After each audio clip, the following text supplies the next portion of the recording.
अकबर बीरबल से कैसे मिले। एक बार बादशाह अकबर अपने कुछ सिपाहियों को लेकर शिकार पर निकले। शिकार करते करते वे सभी वन में बहुत आगे निकल आए और रास्ता भटक गए। अत्यधिक प्रयासों के बाद भी उन्हें आगरा राजमहल जाने का रास्ता नहीं मिल सका। धीरे धीरे शाम घिरने लगी। सबका भूख प्यास से बुरा हाल हो गया, लेकिन वे रुके नहीं और अनुमान के आधार पर आगे बढ़ते रहे। कुछ देर में वे सब एक तिराहे पर पहुंचे। उन्हें उम्मीद थी कि वहां से एक रास्ता अवश्य महल को जाएगा, लेकिन कौन सा, ये पता करना आवश्यक था। आसपास कोई ऐसा व्यक्ति दिखाई नहीं पड़ रहा था जिससे रास्ता पूछा जा सके। सब चिंतित होकर इधर उधर देख रहे थे। तभी बादशाह की दृष्टि एक बालक पर पड़ी जो उनकी ओर ही आ रहा था। पास आने पर बादशाह अकबर ने बालक से पूछा, बालक, जरा बताओ तो आगरा के लिए कौन सी सड़क जाती है। बादशाह का प्रश्न सुनकर बालक हंस पड़ा और बोला, महाशय, सड़क कहीं नहीं जाती, जाना तो आपको ही पड़ेगा। उसकी इस निर्भीकता और वाक्पटुता से बादशाह अकबर बड़े प्रभावित हुए और प्रसन्नचित होकर उससे बोले, बहुत वाक्पटु जान पड़ते हो बालक। नाम क्या है तुम्हारा। मेरा नाम महेश दास महाशय। और आपका नाम। बालक ने तपाक से उत्तर देते हुए प्रश्न भी कर दिया। मुस्कुराते हुए अकबर ने उत्तर दिया, तुम हिंदुस्तान के बादशाह अकबर से बात कर रहे हो। यह जानकर बालक ने सिर झुकाकर बादशाह अकबर का अभिवादन किया। अकबर ने अपनी उंगली से हीरे की अंगूठी निकालकर बालक को दी और बोले, बालक, हम तुम्हारी वाक्पटुता और निडरता देखकर बहुत खुश हैं। हमारे राजमहल आना और ये अंगूठी हमें दिखाना, हम तुम्हें तुरंत पहचान जाएंगे और इनाम देंगे। चलो, अब बता दो कि आगरा जाने का रास्ता किस ओर है।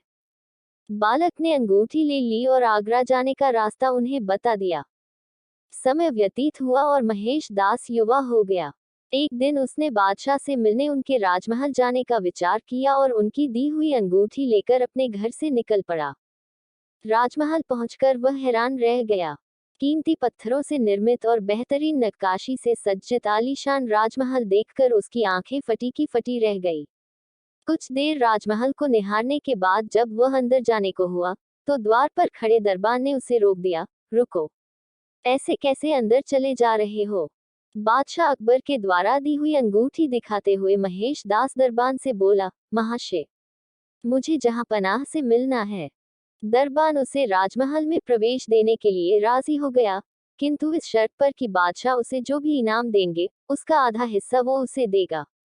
बीरबल ने शर्त मान ली। राजमहल में प्रवेश कर वह बादशाह अकबर के दरबार पहुंचा। बादशाह सलामत को सलाम करने के बाद उसने उन्हें अंगूठी दिखाई, जिसे पहचानकर बादशाह बोले, अरे, तुम तो वही बालक हो जिसने हमें रास्ता बताया था। जी हुजूर। बोलो, इनाम में क्या चाहते हो। जहां पनाह, मैं चाहता हूं कि आप मुझे इनाम में 100 कोड़े लगवाएं। महेश दास ने नम्रतापूर्वक निवेदन किया। यह निवेदन सुनकर बादशाह अकबर हक्के बक्के रह गए। ये तुम क्या कह रहे हो। बिना अपराध के हम तुम्हें कैसे कोड़े लगवा सकते हैं। हुजूर, मुझे इनाम में 100 कोड़े ही चाहिए। महेश दास की जिद के आगे अकबर को झुकना पड़ा और उन्होंने जल्लाद को आदेश दिया, महेश दास को 100 कोड़े लगाए जाए। जल्लाद ने महेश दास को कोड़े लगा शुरू किया। जैसे ही उसने 50 कोड़े पूरे किए, महेश दास बोला, बस हुजूर, ये मेरे हिस्से का इनाम था। इनाम का आधा हिस्सा मुझे अपने वचन अनुसार आपके दरबान को देना है, इसलिए 50 कोड़े उसे लगाए जाएं।